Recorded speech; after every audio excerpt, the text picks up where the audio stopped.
Hi, today in front of me Asus ROG Phone 6D, and I'll show you how to change icons shape with the X-Icon Changer app on this device.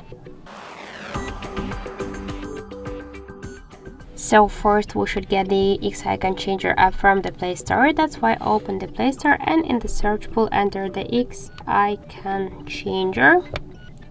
So now we should get this application. That's why tap to install and wait a couple of seconds.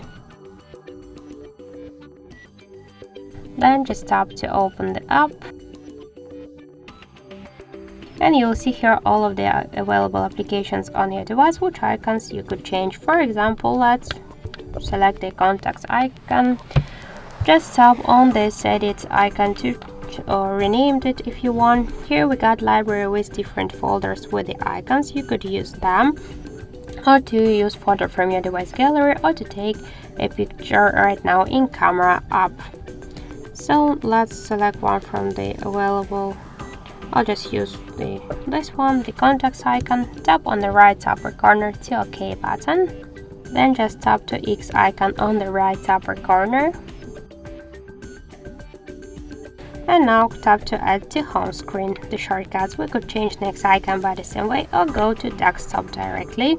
And now we could see here our new contacts icon.